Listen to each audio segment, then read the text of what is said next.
Yeah, 6ix9ine's the rapper, right? Yes. So what was your thoughts with what happened to him and everything like that? Some people will kind of compare him to like the Sammy the Bull situation, kind of. I mean, what's there to compare? The guy doesn't have any, he doesn't have any integrity. I mean, the bottom line is he got in trouble and then he told. No one could ever say I did because I didn't. And it's right there in the papers and everywhere.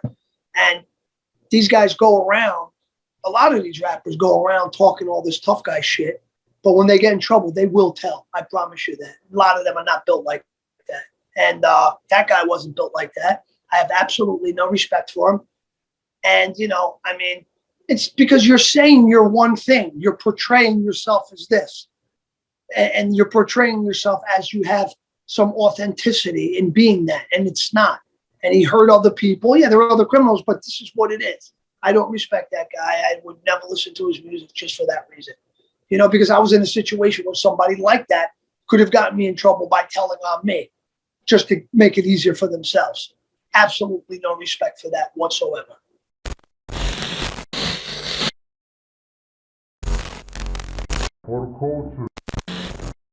At it again, it's the For the Culture podcast. I go by the name Exotic Rose, and today we have Lillo Brancato Jr. How you doing? I'm all right. What about yourself, man? Everything good? He's doing well. Everything's doing well. I actually got to finish Sopranos, and I wouldn't even start watching it until the last interview I did with you. But it's a great show. It's a great show. Well, you never saw it before? No, that was my first time seeing it. I mean, it's a great show. I mean, it's probably the best, or one of the best, if not the best. Top 3, easy. I would say probably. So, and not in this order. There's no order here. I think it's just a matter of opinion. But I would think the top 3 shows are Sopranos, The Wire, and Breaking Bad. Those are the 3 best shows ever, my opinion, and not in that order. It's whatever your opinion is at that. I like The Wire. I don't know if I put Breaking Bad in that. Really? I don't know. I don't know about that one. But it was a good show. Yeah, Breaking Bad was good. I even seen the sequel to The Lawyer? Yeah, no, the prequel, the Better Call Saul. That was a little slow. I tried to get into that. That was a little difficult. But the Breaking Bad, the original, I couldn't stop watching that. I watched the whole series in like 3 days. Yeah, watch it again. I'm telling you, I think you would really enjoy it. Okay. You ever watch a show called 24 with Jack Bauer? I remember the show, but no, I never saw it. That was with Kiefer Sutherland, right? I don't know his name, but the name on the show was Jack Bauer. Yeah. It was it's Kiefer Sutherland. Yes, Kiefer Sutherland. Oh, yeah. Yeah, that was a big show back in the day. That was a big show for him. He made a really strong comeback with that. I think a guy like that's that good of an actor who's that well known. I think a guy like that will always work. It's just a matter of finding the right vehicle to then propel you once again in your career. I mean, because it's been a while, but I've always liked Kiefer Sutherland a lot, and his father's Donald Sutherland. So, gotcha. I'm currently watching Entourage. I'm not sure. Okay. How accurate is that for actors, like the actor's life? I'm not sure if you ever watched the show. Yeah, no. I've seen plenty of it. I think it's very accurate. I mean, that's the way someone would live at that level in Hollywood. Yeah, it's very accurate. It was a very well made show. Gotcha. Okay, so the acting, the writing was really good. I liked it. Okay. All right. So I'm at the part where he pretty much he was high, one of the top actors, and now it's hard for him to get a job now. Like, it's so hard because he made one bad movie, did one flop movie, and now everybody's like, I don't know if I want to take the chance on him as a lead actor and stuff like that. So I was just wondering to see how accurate is that? Like, do actors really go through that? Well, you know what they say, you're only as good as your last film. What have you done for me lately? That's just the way it is. That's just the way it is from the beginning of time. You got to be ready for that. You seriously really have to be ready for that because there's a lot of ups and downs in that in that industry, in that life, of being an actor. You could be like, to sum it up, the best way to sum that life up is by listening to Frank Sinatra's song, That's Life. Because that's exactly what it is. You could be riding high in April, but then shot down in May and then come back. You know what I mean? It's like, you don't know. You 6 months, you got a huge film out right now in the theater that's making hundreds of millions of dollars. I mean, 6 months later, you may not be doing anything. That's just the reality of it. So I suggest for someone who's coming up or does want to pursue the life of an actor, become an actor, I think it's very important to not put all of your eggs in one basket. You need to have multiple sources of income. Don't depend only on that because it's very feast or famine, In the beginning stages, right? Or are you giving that advice to somebody who's like already in the field? Well, I mean, depends on how much they're working. But even unless you're an A-list, unless you're Brad Pitt or DiCaprio, someone at that level, really A-list, it can be sometimes difficult to make a living from just acting alone.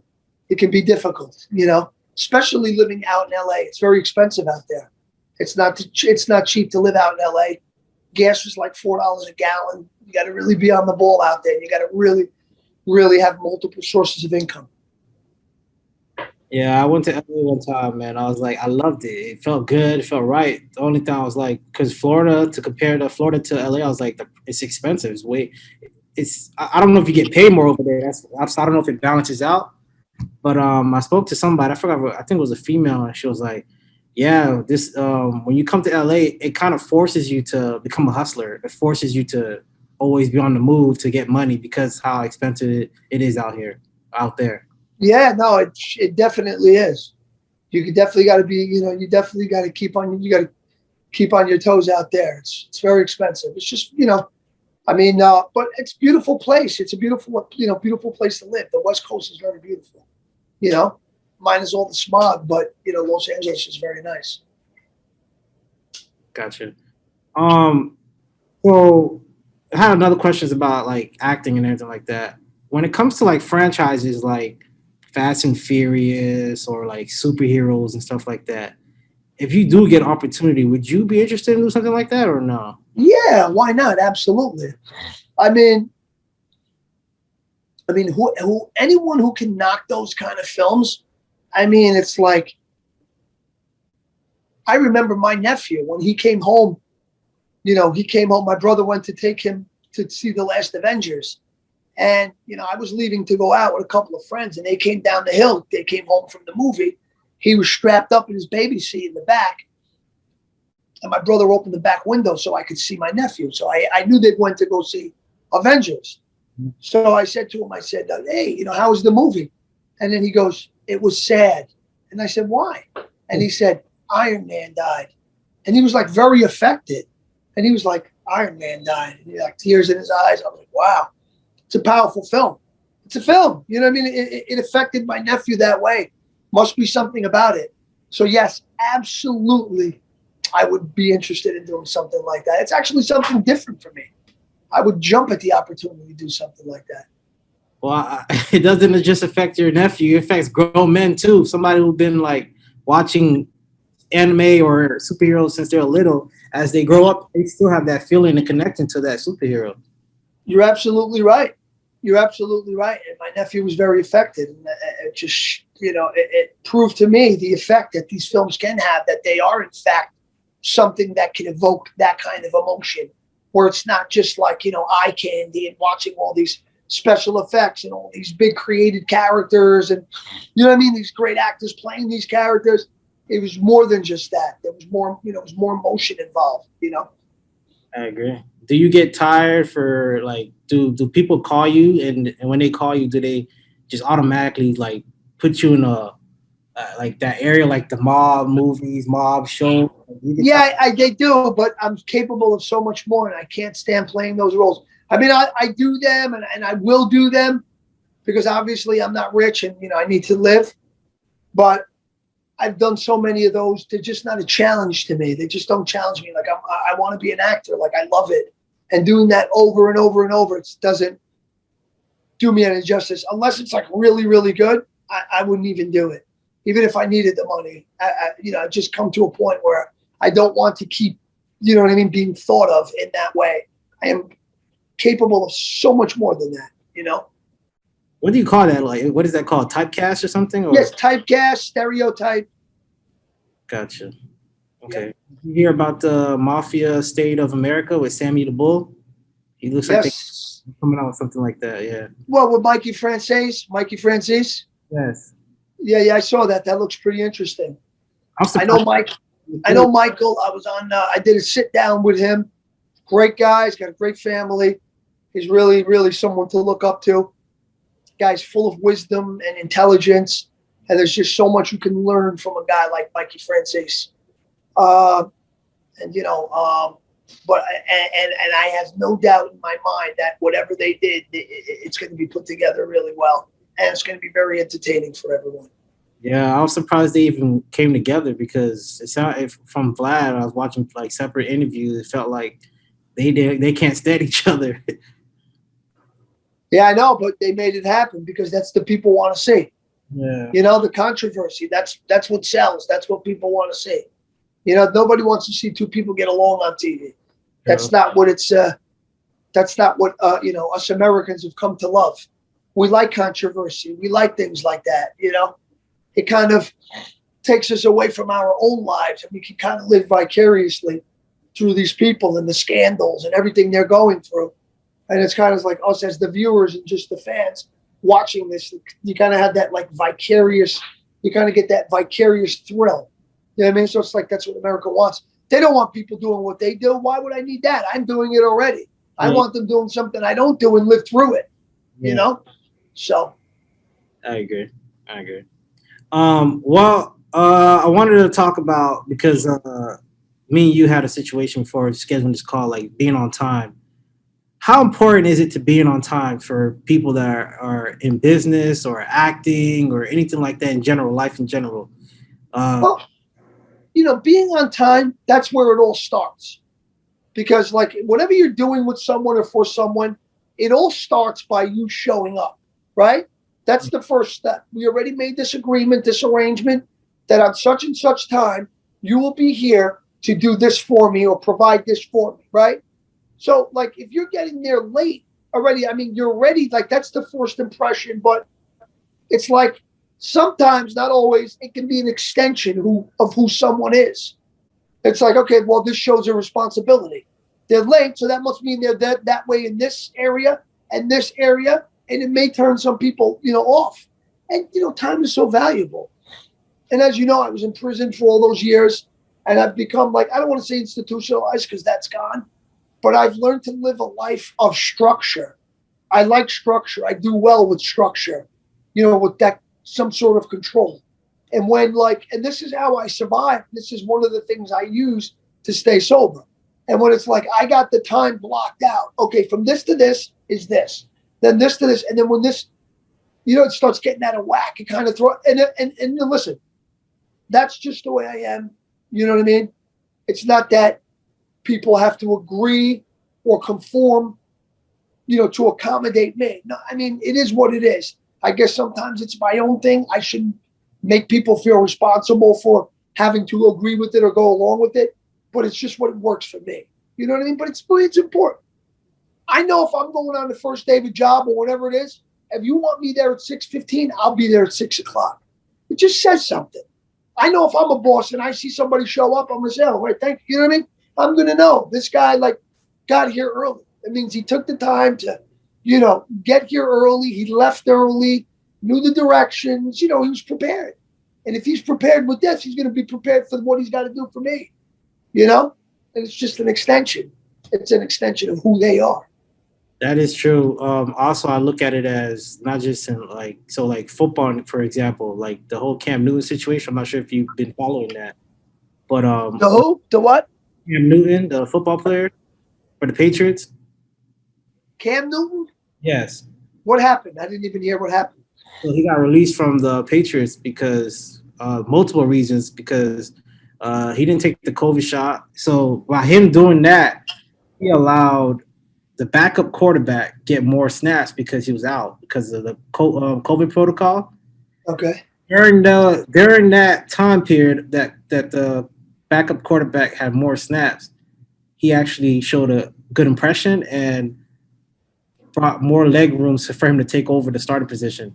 So that I kind of tie that into that too, but with being on time, because when you're on time, you're showing your boss or somebody that, okay, I'm willing to invest into this guy, or he like you said, he got structure. I can do business with this guy long term wise.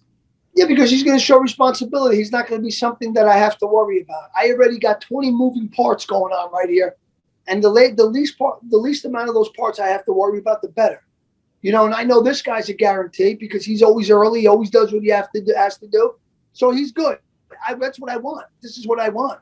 Exactly. It doesn't matter about anything. No race, no color. It has nothing to do with anything. I don't give a shit about any of that. Just be on time and do the work. Exactly. You know what I mean? Make me not have to worry about you because I have so many other things to worry about. I don't give a shit. I would hire a giraffe. If you could give me a giraffe, that will do that. That's who's going to get the job, a friggin' giraffe. That's it. You know what I mean? It's the truth. That's pretty much what happened to Cam Newton. Pretty much they feel like he's not responsible because you already had COVID last year, and now you had a problem. Now you broke the COVID protocol now. So now they feeling like he's not responsible. And what if we end up winning games and now but if he had COVID, he's not going to get it again. If he had it already, he's not going to get it again. That's a fact. That's a fact, or like how accurate is that? I think it's very accurate. I have antibodies from the chicken pox, right, that I got in 1982. I never got those back. How do people know that the COVID antibodies, they don't last? How do they know that? If it's only been around since last March, tell me how you know that they don't last and how this vaccine is giving people immunity. How is it giving you immunity from the disease when there's an outbreak in the summer? Last summer, the numbers weren't like this, but there's a vaccine in place. So how's it working? It's not working. It's teaching the body to fight the disease the wrong way. And that's why it's mutating into different variants. You got borders open. It's not going to end like this. You want to lock the people down that live here, but you want to leave open borders and not think different stuff is going to come in. It's definitely going to come in. It would come in if it was the flu, if it was whatever. You don't know what's coming in. You can't, you know what I mean? You can't plan for, you know what I mean? But I had COVID in March of 2020. I'm sure I've been exposed to it a million times after, and I've never gotten it. Again, I lost my spleen when I was shot, which is a big lymph node, which fights off infection, and I lost that. So my immune system is compromised, and I still had COVID for only 3 days, and it did nothing to me. I'm not saying that that's the case for everyone, because I have a friend who was on a ventilator for 18 days. I just think the measures that they have gone to control this have been very, very drastic and extreme. You know, I just think I don't know like what it's really about. I mean, how is there an outbreak when there's a vaccine? So many people got the vaccine. How is there an outbreak? It just doesn't make sense. It means the vaccine doesn't work. If I would see that the vaccine, like, it's not encouraging, I would get the vaccine because, like I said, I don't have a spleen. Okay? And if this vaccine worked, like I got one when I lost my spleen, I got a pneumovax for pneumonia because I could die if I get pneumonia without a spleen. I got a pneumovax 23, which had been FDA approved and it was around for a long time. And it's proven that it works and that it's safe. That's why I had no problem taking that. This one, it's like being jammed down your throat. We don't know what it is. It's obviously not working like they thought because we already require booster shots. There's an outbreak in the summer. These respiratory illnesses don't have outbreaks in the summer. They have outbreaks in the winter during flu season when the body becomes what we call deranged and susceptible. That's during flu season. When do you hear an outbreak of people getting sick in the summer? It never happens. I'm telling you, I think this vaccine has a lot to do with that. I really do. I just don't think it's been around long enough. I'm not saying Democrat, Republican. I don't give a shit about anything. I care about my safety. I don't have a spleen, I already have antibodies from COVID because my doctor told me that. I don't want to go put more antibodies in my body because this can cause a bad reaction. If I have some, why would I put more? It doesn't make sense. I don't want to get sick. I'm not the perfect candidate to go do it. I don't want to get sick. I'm afraid. And seeing these numbers of all these people that do have the vaccine still getting sick and all of that, that's encouraging to you. That doesn't encourage me. That scares me. That really scares me. I have to be honest with you.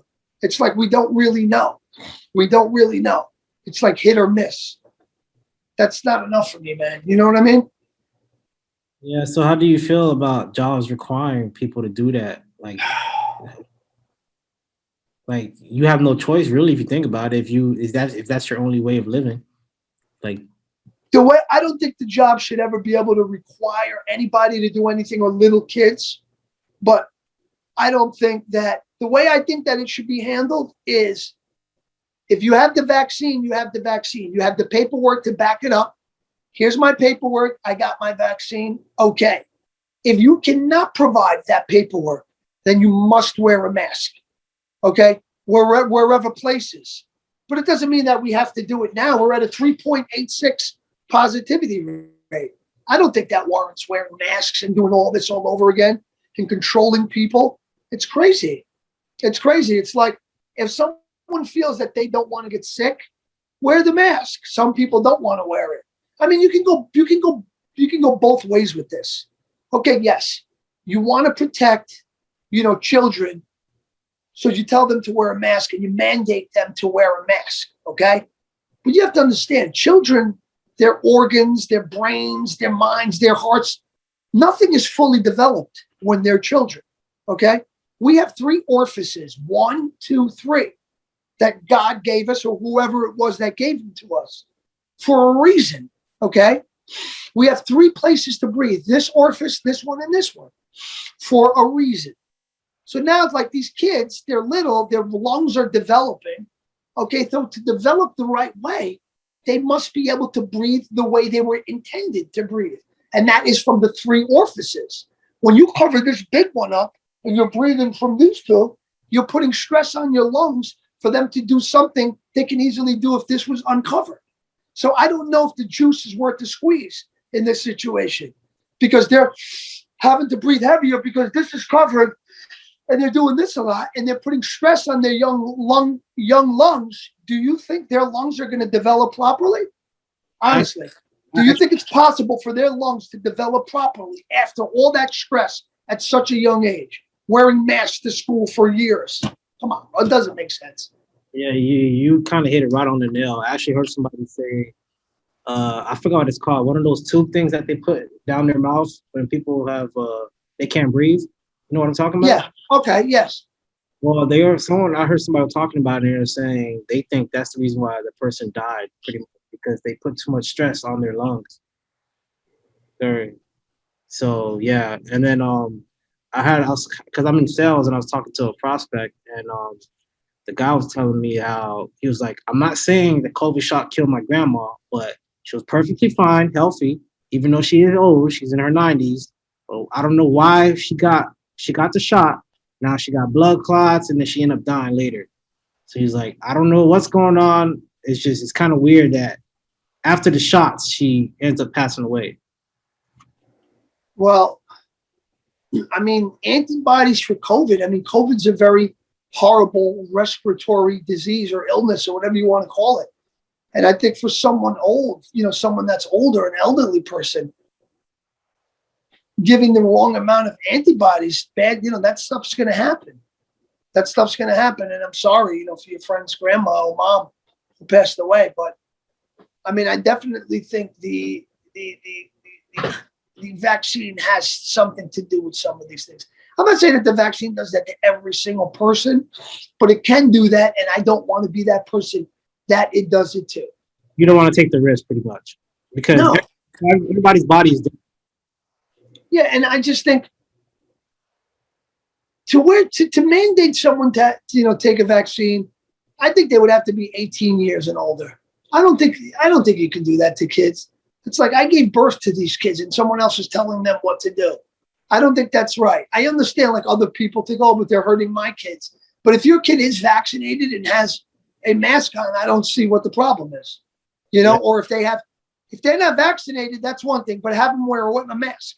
Last year, the mask worked. Everybody wanted to wear a mask, right? It was working then. So if they don't get the vaccine, you are vaccinated, you wear a mask. You know, if they don't, you know, that's it. Have them wear the mask.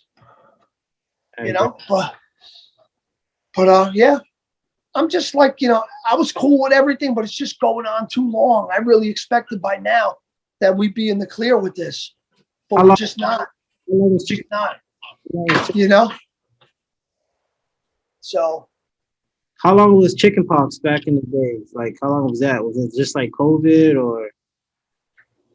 I don't know, but I'm saying the chickenpox. I mean, I don't think there was like a pandemic or anything, but I got them when I was a kid. You know, people get them. Once you get them, you don't get them again because your body builds up antibodies and they last forever. I never got chickenpox again. So who are these people telling you the COVID antibodies don't last? How do you know that? Where did you get this information that they don't last? Who told you this? It's been around. We all know the same thing about it. You don't know something I don't know. It came out last March. So where? How? They don't work? Why? Science. What do you have, a crystal ball that goes into the future? And you saw in 2026 that people are still, I don't understand. They're going by science and science. They're going by what they see on TV. And it's getting very old because it's impeding in people's lives. And, you know, it's becoming too much. It's becoming too much. I know we all want to be safe. And like I said, it has nothing to do with being political. It's more about my life. I just want my life back. I want to be able to do what I have to do and want to do.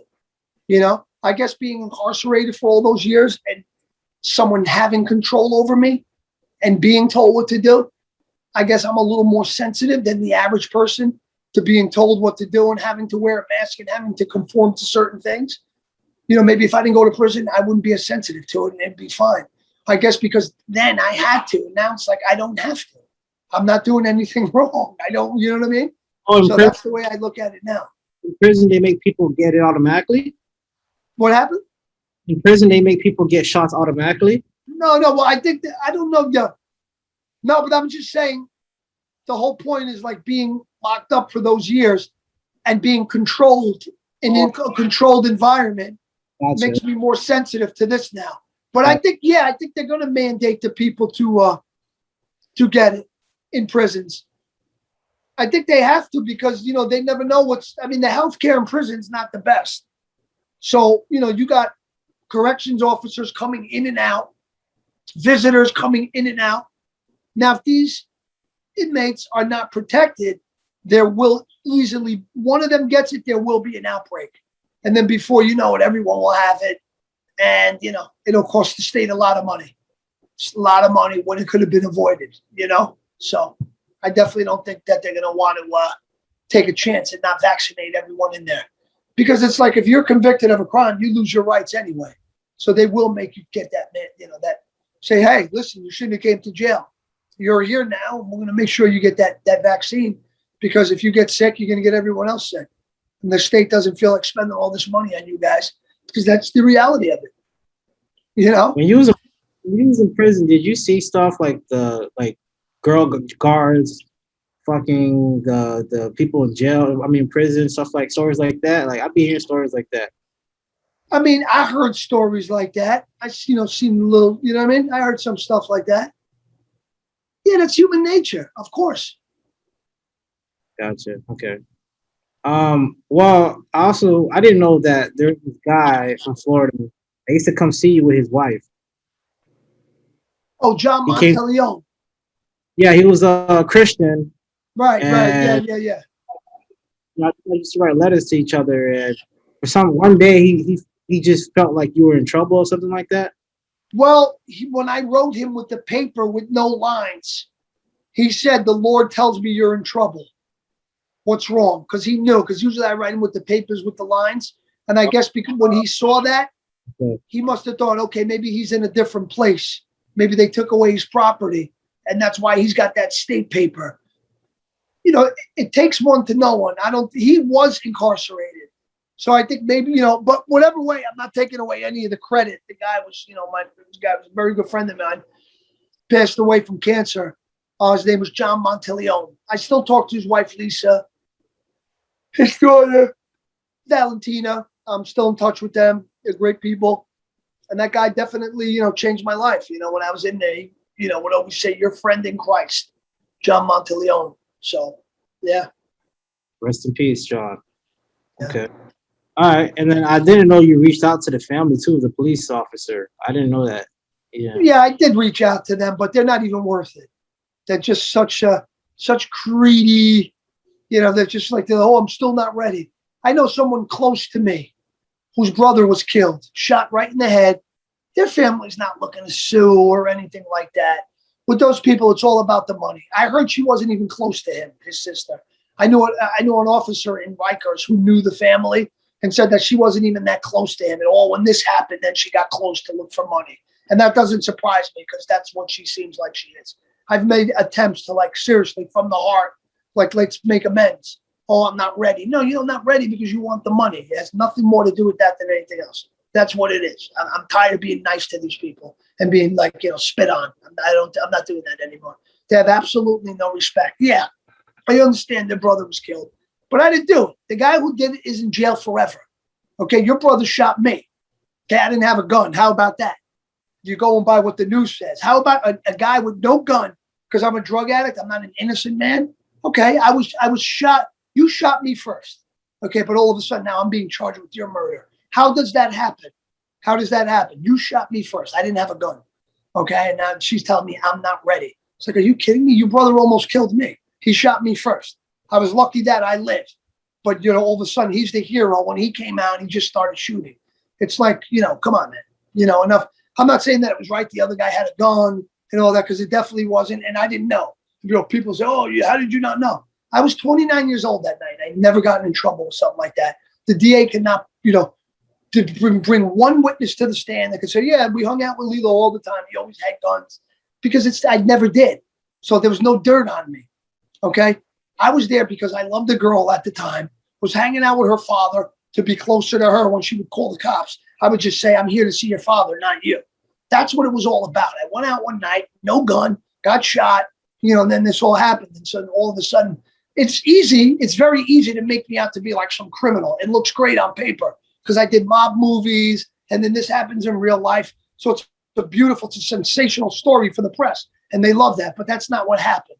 It's really not. I was just heartbroken over a girl. I was heavily addicted to, you know, heroin and crack. So those two things are a recipe for disaster. And disaster is exactly what happened.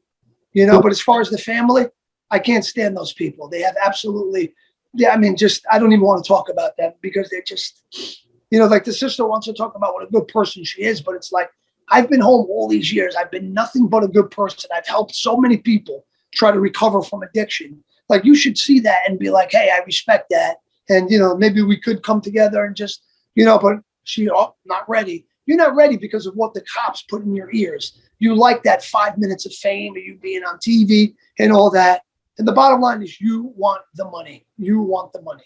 That's the bottom line. There's no follow the money. Wherever it is, that's where you're going to see her. It's the bottom line. Yeah, there's a case pending. Like, she had a lawsuit out? Yeah, well, yeah, it's a wrongful death suit.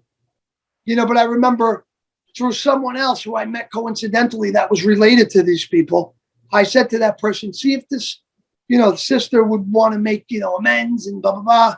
And then she says she's not ready. And then I left like some kind of comment on that person's Instagram, and the daughter of the, you know, the sister, she wrote something really nasty. So I you know, we spoke, and then she goes, well, next time you will be being contacted by someone official. It's like, no one official is contacting me. I didn't do anything to you. I try to make peace and amends. You people act like animals every time we talk, and you have you're not civil at all. And I'm not on parole anymore. So guess what? No one official came to talk to me. I don't know who they think they are saying someone official. You don't own me. I did my time. I did my parole. I never got in trouble. As a matter of fact, I got released 6 months early because I got a time cut because I got I earned the college degree. So if anything, I went above and beyond. So let them know there's no one official. that they're going to send to come save me. It's not going to happen. The official days, tell them, are over. Okay? Nothing official. There's nothing official about them. Zero.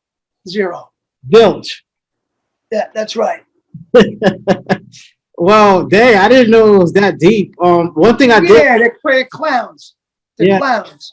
I mean, I know your brother died. I've said nothing but praising. I praised him since it happened. What a hero he is, and it just doesn't just people still want to disrespect. So I'm not going to be a nice guy anymore. I'm just not doing that. Well, So, yeah, I didn't know that. Yeah, I just lost my thoughts. But yeah, that's crazy. I did not know that. Well, the girl that you were in love with, was that your first love, correct? Right? She was on the set of the Bronx Tale, or was that a different girl? no, the one that night, the girl that I was in love with, that was a different girl. Okay. The girl that I was in love with, that I fell in love with, was the little kid from Bronx Tale, Francis Capra, his sister Chanel. But that was a very long time ago. Okay. And you guys weren't married at the time, right? Later on, or no? No. Okay. All right. So another thing I wanted to break down, because I want to understand how directors, producers, can you break down film budgets? Since you've been on set, like, I'm not sure if you, like, can you break down how actors get paid by shows and movies? What's the difference between the two? Like, break down budgets for films and shows. Well, on a film, you usually get paid weekly, and then on that's on a movie, you get paid weekly, but then on a TV show, you would get paid per episode. So whatever it would take an episode to be made, say it's Monday through Friday, and then Monday, that's the episode. Then you get per episode. I mean, I did hour dramas. I did a few of those. That's my experiences with those kind of shows. That's the way they did it with that. As far as the half hours, the sitcoms, I don't know. I'm assuming that it probably would be the same thing. It just makes sense. It's very easy. Okay, we got 22 episodes. We'll give you this per episode, and this is what it'll break down to over, Over time. Okay. Right. And, so every time it plays on TV, you know how they have repeats, and every time, like, you get a check for that, right? Or the actor? Yeah. Residuals. Residuals, yes. Yeah. I mean, they're nice. They're nice checks. I mean, obviously over time, they get less and less. But why does it get? Huh? Why does it get less and less? I didn't know that. I mean, it just does. I mean, I guess as time goes on, they play the movies less. I guess when they're newer, they play them more. And I guess just over time, they don't play them as much, and it becomes less. Gotcha. I thought you meant the dollar amount. You're talking about how many times it gets played again. Right, but the dollar amount gets less also, because if they're not playing it, the money's not adding up. Gotcha. You get paid per view. I mean, per time showing. So that is true. So I wonder how it works when Netflix picks it up too, like Netflix or HBO Max. So it's getting played on TV and it's getting played by a third party. So I wonder how that works. Well, no, that wouldn't. That wouldn't count. That still counts, right? Because that's like. I don't think that would count. I don't think that would count, because with Netflix, it's hard to gauge that kind of thing, just because it's like they have the whole subscription concept. Mm-hmm. So you got to subscribe to Netflix, which is $7-8 a month. Mm-hmm. I don't think they can really keep track. You know what I'm saying? I think it'll be really hard. Some of these shows are charging Netflix just to put it on Netflix. So Netflix got to find a way to keep track of that somehow. Yeah, there's got to be some kind of system. I'm not really too well. I don't really know, so I don't want to spread or say something that, Are you a Marlins fan? Well, yeah, I'm in Florida. I live in Florida. You see the game today? See the Mets beat them today? No, I didn't get to see it yet. Today's the last day. It was the bottom of the ninth. There was bases. I think it was first and third, but I remember who it was hit a single up the middle, scored 2 runs, and we won the game because it was the bottom of the ninth. But the last run, he had to slide in. He just made it. It's a big win for the Mets because they've been playing like shit lately. They really have. Mets? No, diehard. Oh wow! Okay. Yeah. All right. All right. And then I also wanted to bring this up too because I seen this on the Entourage show. Do you guys really take like TMZ, Rotten Tomato, blog sites serious when they judge your movies? Like like Yeah, people do take that serious. Yeah, they do because they see it, and it's no one's like emotionless. If someone sees that and it's got a bad review on their movie, they're gonna feel it. I don't care what they say. It's no doubt. gotcha. Well, that is true. Like you said, nowadays everything is based off of media. So some people will go based off of what they say and won't even go take the chance to go look at the movie just because of the review. Sometimes, I guess. But for me, the 2 or 3 publications that I trust the most with a movie review would probably be Variety, Hollywood Reporter, and maybe Entertainment Magazine. That entertainment, maybe, those were pretty decent reviews. They were always very well written because I remember I used to look forward to them to read the reviews. But it's either got to be Variety or Hollywood Reporter. Those are usually the best and the most, the most responsible, but the most reliable, I would think, Yeah, I seen on the episode of Entourage, I seen one of the guys. He's like very known in Hollywood for like reviews, and they did a meeting with Dramo's brother, and then he ended up not liking the guy for some reason, and he was like, "I'm gonna write a bad review on your movie just because I don't like you, just for that." And I'm they're sure that goes on all the time. But what are you going to do? Is it freedom of press? What are you going to do? Track them down and beat them up? You can't do that. So you just got to live with it. You got to live with it and take everything with a grain of salt. Yes.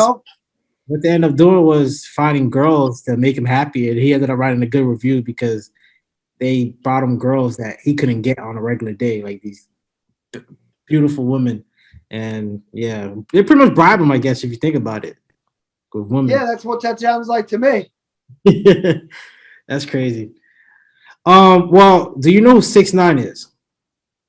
Yeah, 6ix9ine is the rapper, right? Yes. So what was your thoughts with what happened to him and everything like that? Some people are kind of comparing him to like the Sammy the Bull situation, kind of. I mean, what's there to compare? The guy doesn't have any, he doesn't have any integrity. I mean, the bottom line is he got in trouble and then he told. No one could ever say I did because I didn't. And it's right there in the papers and everywhere. And these guys go around, a lot of these rappers go around talking all this tough guy shit. But when they get in trouble, they will tell. I promise you that. A lot of them are not built like that. And that guy wasn't built like that. I have absolutely no respect for him. And, it's because you're saying you're one thing. You're portraying yourself as this. And you're portraying yourself as you have some authenticity in being that. And it's not. And he hurt other people. Yeah, there are other criminals, but this is what it is. I don't respect that guy. I would never listen to his music just for that reason. Because I was in a situation where somebody like that could have gotten me in trouble by telling on me just to make it easier for themselves. Absolutely no respect for that whatsoever. Gotcha.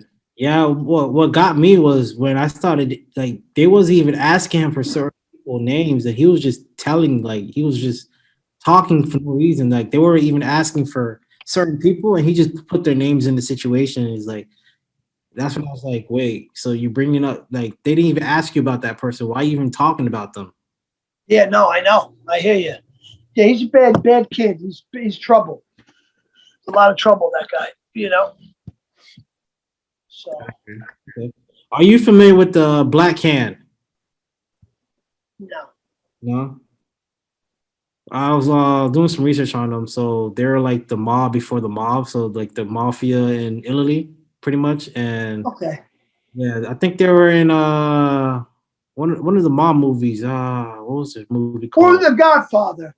Godfather 2. Godfather 2. Yeah. Yeah, in the beginning, the guy, the Black Hand, the guy who was shaking down everybody until De Niro shot and killed him. I mean, that's pretty much the extent of what I know about the Black Hand. I don't really know much more about them, So. And your parents, did they used to tell you that anyone in their family, do you have any stories where they had family members were in the mafia or anything like that, or no? No. Okay, I got you. All right. Well, my last question was, what do you think is the best mob movie, and then what do you think the top mob show in your opinion? Well, the top mob show is The Sopranos. There's no doubt about that. There's nothing that even comes close. Um, uh, the best mob movie is Goodfellas. I Goodfellas? think. Yeah, I think it's the most real and just accurate. It's very accurate. The Godfather is definitely number two. Some people put No, The Godfather's great too. I mean, it's just more romanticized. I just think Goodfellas is less romanticized and it just gets right to the point. And I think for that reason, when they say the best, I'm thinking the most accurate. And I think Goodfellas is the most accurate. Okay. All right, and then I did want to ask you this too. So I know somebody. I didn't want to know their names, things like that. He's an addict, but he's not like an addict with drugs. He's an addict with drinking liquor. What's your advice to me to help him out? Because I know you do a lot of helping people with addiction and stuff like that. Well, unfortunately, in a case like this, in a situation like this, if the person themselves doesn't want to be helped, you're not going to be able to help them. So it's like really talking to this person and trying to convince them that they do have a problem and they need to fix that problem by going away for a little bit and acquiring the tools. But it all comes down to that person. Does that person want to get help? If so, they will have a better chance at getting better. It's never a guarantee, but you have a better chance. The probability will be higher. Every time we try to talk to him, all we hear is excuses or my mom passed away. He didn't get the chance to show his mom his daughter or kids, and because him and his mom had problems and his mom kicked him out, he haven't seen his mom in like a whole bunch of years and stuff. And then she ended up passing away, and that was he haven't seen his mom in a long time, pretty much. And he's just drinking his life away, and it's like, yo. Yeah, no, I know somebody that died, drank for 11 days straight. His esophagus exploded, and he's dead now. His name was Michael. So it's serious. Alcohol will kill you just like anything else. If anything, it's worse than anything else. The detox will kill you, so you got to really think about that, He's like a zombie. Every time I see him now, he's like a zombie and across the street, just with homeless people, just talking with them. So, yeah. I mean, listen, you know where I am on Instagram. So if anything, reach out to me or whatever. You have my number. I would definitely love to talk to him and see what he's thinking, and maybe if we could help him. Well, the first thing you said is if he's even willing to admit it, I guess, like you said, because I even said, how about we go to therapy or something like that, and he was like, yeah, I'll go, and then the next day, no, or he's gone, or he's doing something else, drinking or something. Yeah, he's not ready. Tell him to reach out to me, or maybe we could set something up. You know what I mean? Yeah. All right. Well, all right, bro. Yeah, thanks for coming back on, man. And my pleasure. Thank you. No problem. And I'm gonna reach out to him, and I guess I'm gonna test him and see if he's even willing to even talk to you, because he might not even take me serious. Like he might just, yeah.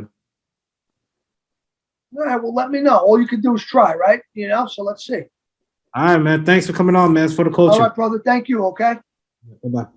All right. Bye-bye, man.